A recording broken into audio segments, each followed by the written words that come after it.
The Blind Story is about... Blindside. So the Blinds... It does start with an S. Blindside, Blindside, Blindside. So The Blind Side is about Michael. I'm getting 2 words further every time.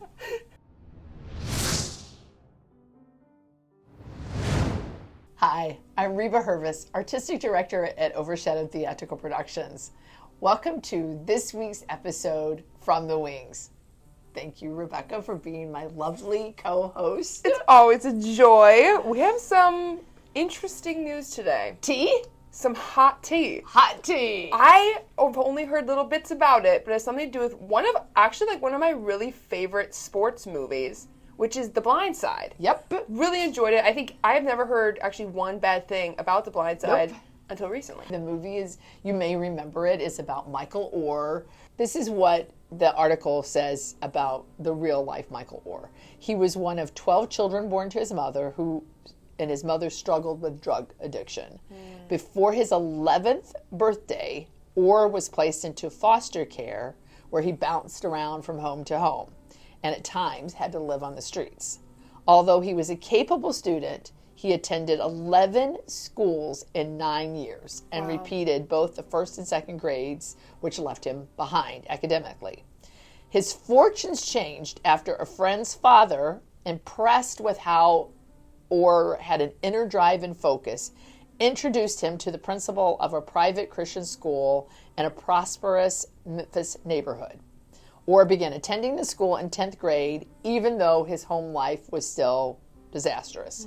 He was a sports prodigy, excelling in track and field, basketball and football, a game that he had studied for years. He began playing football for his new school in 11th grade, quickly establishing himself as one of the nation's top offensive linemen. And college scholarships offers poured in from big-time football programs across the country. Because of his unstable housing situation, Oher frequently stayed over at the homes of his classmates, including the Tuohys, whose children attended the school. The petition says that the Tuohys forged a closer relationship with him once Oher's athletic prowess drew wide attention. They invited him to spend more and more nights at their spacious home and took him shopping. And eventually they asked Oher to move in. They encouraged him to address them as mom and dad and said that they planned to adopt him, the filing said. Oher was delighted with all of that at the time, but there is a petition now that has changed all that. But before we get into that, let us say that Oher went on to play college football at the University of Mississippi, which was where the Tuohys had gone to school, and he was a 2-time All-American. But after the movie started to come out, I guess they had a little bit decline in their relationship. And so Michael Oher started to not appreciate some of the things that they were doing because he felt like the movie portrayed him as unintelligent. Interesting. Did you feel like that? I was surprised to hear he excelled. Yes. Yes. I was surprised to hear that. Yeah, and I couldn't remember, and I'd already read the article, and so I didn't know if I was remembering it right. He said that their relationship continued to deteriorate as he learned that he was the only member of the family that did not receive royalty checks from the movie, and it was permanently fractured when he realized that he wasn't adopted. In real life, did they say they adopted him? Like, did he think he was adopted? I mean, he must have, because he says when he realized he wasn't adopted. So, yes, he thought that he was. So he said that for years he didn't like how The Blindside depicted him, saying it hurt his football career and clouded how people view him. Wow. He has said that based on the film, some NFL decision makers assumed he was mentally slow because of it. Because of a movie made about him. Right. Wow. People look at me and they take things away from me because of a movie. They don't really see the skills and the kind of player I am. So for their part, the Tuohys agree that Oher always had what it took to succeed. And he said if there's any fundamental misapprehension about Michael, it's that he needed saving. and I guess they wrote a book, and they said in the book, we discovered that underneath his shyness, his foot shuffling, and his head ducking, he had a tremendous will to determine the course of his own life. For years, Oher has said he was content to live with the myth created by the movie, reasoning that its inspirational message outweighed the pain inflicted by what he saw as its inaccurate portrayal of his life. But that has changed. Wow. There's been so much created from The Blind Side that I'm grateful for, which is why you may find it a shock that the experience surrounding the story has been a large source of some of my most deepest hurt and pain over the past 14 years. I guess Oher also wrote a book called When Your Back's Against the Wall, which was recently released. Beyond the details of the deal, the politics, and the money behind the book and the movie, it was the principle of the choices that people made that cut me the deepest. And so what is bringing all this to light is that Michael Oher is suing the Tuohys because he always thought he was adopted, but he has found out that he served something called a conservatorship, which they explained to him means pretty much the same thing as adoptive parents, but that the laws were just written in a way that took his age into account. And so I guess that when you have this conservatorship, when Oher signed it, it meant that he was giving authority to the Tuohys, even though he was a legal adult. It gave them the ability to make all the financial decisions for him. Wow. So, and he's suing, saying, I never knew that, and that's not right. So, what do you think? That is so sad. Yeah. That is so sad. It makes me disappointed. The Tuohys, by the way, have been reached out to, and as of this time, they have not publicly said anything. So I don't know when this comes to air whether they will have given a reason, something. Or...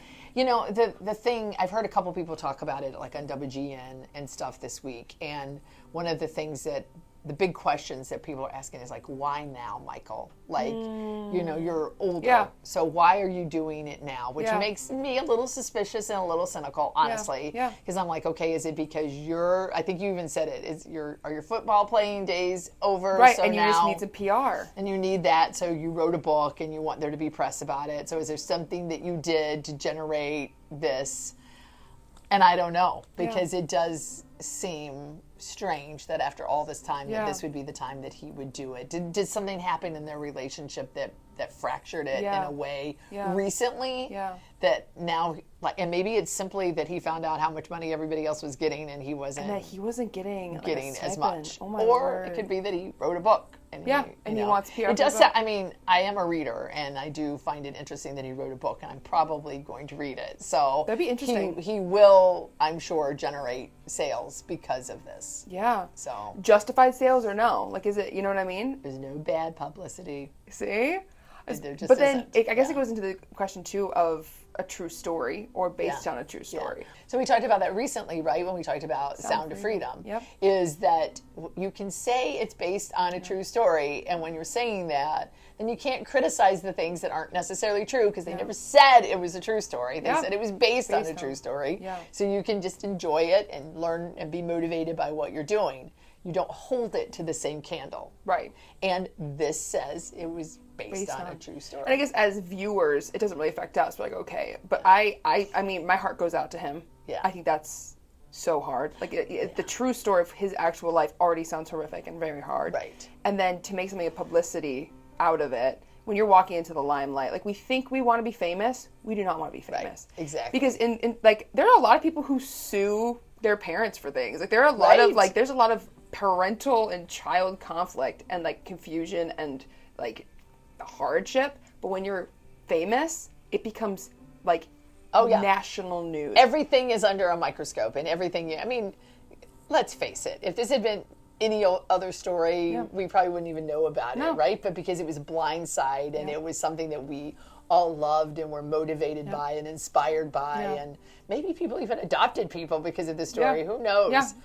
The thing I think that would be very hurtful for me is I'm so insecure already that to have a movie depict me in a way that was I'm lazy, oh my I'm word. dumb, I'm whatever. Yeah. It's really hurtful. Yeah. So that would bother me. Yeah. And even like he says that, there are people who look at me and they don't, pick me because of blah, blah, blah. Like maybe that's not true in the sense of maybe those people aren't picking him, because of his talent. It's not because of him. But if he's seeing himself in that light and if he's been living with this movie has depicted me falsely for 14 years, it's going to change how he views himself. Yep. And that is hard. That is. So you're making a movie and you want it to be more interesting. And so you portray this character as being a little bit more down on his luck than he really is and not as smart and as lazy so that this woman can be this Wonder Woman who changes his life, which makes it more interesting, yes? Does that harm the story? Not so much. If they sign something, if they say, we adopted him. That's the part I have a problem with. For him to think that that's mom and dad. Right. And not really. It would be really interesting to know if they're leaving him in their will. Maybe they couldn't legally adopt him because of his age. Like, because he was over 18. Because I've definitely heard of this. What's it called? A something ship? Conservatorship. I have heard of that before. And it's because they're older. So maybe he's disgruntled, and maybe his mom wouldn't give up rights, or maybe there's something that we don't know about, which is it seems like there's probably something. There's probably a lot we don't know about, which is why I go back to there seems like there's the heart of the story that something happened to cause this to happen, because it's been like 20 years or something, hasn't it? I don't know how many years. 14, I think. 14 years since this movie came out, so this is not like it was like yesterday. Right. It's hard to share those things. Yeah. Because like how often do you ask someone like, wow, I wish you would have brought this to me sooner, and they're like, this was so hard to bring to you. Yeah. It's a miracle I brought it to you now. So maybe these were like, and it's one of those, either it's a PR stunt, or it could be, it was so hard for him to kind of wrap his brain around. Well, they described him as holding his head down and foot shuffling and not having that confidence. So that does make sense that they changed his life. Yeah. Yeah. I do think they did. He was living on the street part of the time, and maybe he wouldn't have even had the money to play football. So even though somebody gave him a scholarship or whatever to get him into the Christian school, how do we know he'd have been able to play football? Right. So there's just so many things. It's gray. It's not, life is not black and white. There's so many times. It's gray. There's so much good that can happen, but there's so much bad that also happens with the good. Also with this news, which I think is really interesting, is some superfans are calling for Sandra Bullock to give her Oscar back. Her Best Actress that she got for playing Leanne Tui. Because the story wasn't exactly all true.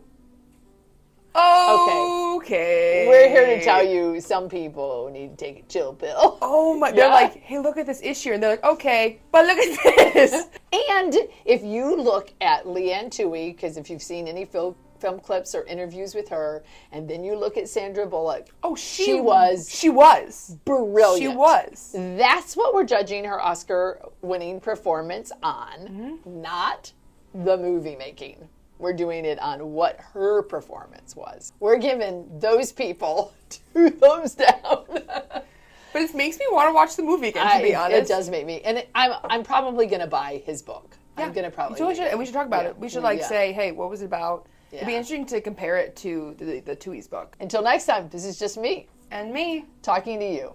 From the wings.